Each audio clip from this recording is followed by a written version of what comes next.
واقعہ کربلا اسلامی تاریخ کا ایک اہم واقعہ ہے۔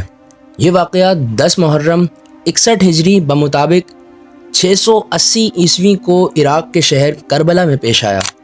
واقعہ کربلا کی ابتدا اس وقت ہوئی جب یزید نے خلافت سنبھالی اور امام حسین سے بیعت طلب کی۔ امام حسین نے یزید کی بیعت کرنے سے انکار کر دیا کیونکہ وہ یزید کی ناانصافی اور جھوٹی سیاست کے خلاف تھے اور اسے اسلام کے اصولوں کے خلاف سمجھتے تھے۔ امام حسین نے مدینہ سے مکہ اور پھر مکہ سے کربلا کا سفر کیا، جہاں وہ اور ان کے ساتھی محاصرے میں آ گئے۔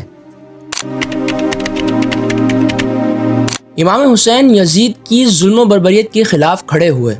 انہوں نے ناانصافی کے خلاف اپنی جان کی بازی لگا دی، مگر اصولوں پر سمجھوتا نہیں کیا۔ نواسہ رسول اور ان کے ساتھیوں نے اپنے اصولوں کی خاطر جانیں قربان کی۔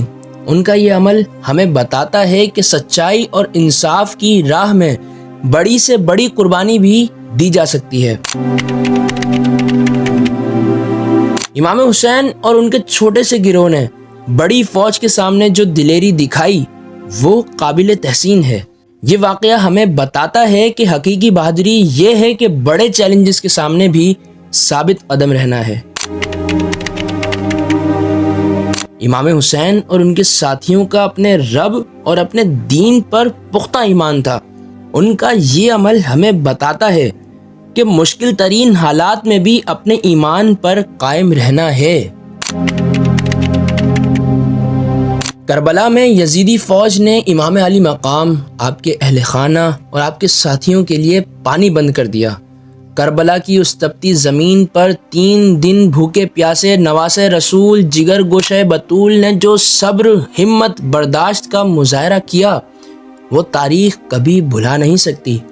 یزیدی فوج کی جانب سے دھوکے سے جس طرح منظر جنگ میں تبدیل ہوا، 6 ماہ کے علی اصغر کو پانی کے لیے ترسایا گیا اور سیدھا گردن پر یزیدیوں نے تیر چلایا۔ پانی لے جاتے ہوئے حضرت عباس کے ہاتھ میں موجود مشک سکینہ پر تیر چلا کر پھوڑا گیا، پھر حضرت عباس کو شہید کیا گیا۔ اسی طرح امام علی مقام کے دیگر ساتھیوں کو شہید کیا جاتا رہا، مگر اس بھوک پیاس میں بھی نواسہ رسول نے اپنے نانا کے دین کی سربلندی کی خاطر صبر کا دامن نہیں چھوڑا اور رہتی دنیا تک یہ سبق دیا کہ صبر و برداشت سے انسان بڑے سے بڑا مارکہ اپنے نام کر لیتا ہے۔ اس واقعے میں امام حسین کے خاندان کا کردار بھی بہت اہم ہے۔ خواتین اور بچوں نے بھی تکالیف کا سامنا کیا مگر اپنے اصولوں پر قائم رہے۔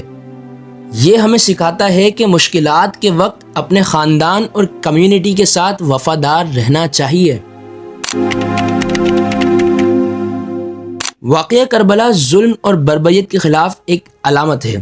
یہ واقعہ ہمیں ظلم کے خلاف کھڑے ہونے اور اپنے حقوق کے لیے لڑنے کی ترغیب دیتا ہے۔ امام حسین کا عمل ہمیں بتاتا ہے کہ اخلاقی اصولوں پر قائم رہنا چاہیے۔ انہوں نے سیاسی مفاد کی خاطر اپنے اصولوں پر سمجھوتا نہیں کیا۔ 10 محرم کو امام حسین اور ان کے ساتھیوں نے انتہائی قلیل تعداد کے باوجود یزید کی بڑی فوج کا مقابلہ کیا۔ امام حسین کی قربانی نے اسلام کی تاریخ میں ایک نئی روح پھونک دی۔ ان کی قربانی نے ہمیں سکھایا کہ انصاف، حق اور سچائی کے لیے جان دینا بھی کم ہے۔ یہ سبق ہمیں یاد دلاتا ہے کہ اپنے اصولوں پر قائم رہنا چاہیے اور ظلم کے خلاف ڈٹ کر کھڑا ہونا چاہیے۔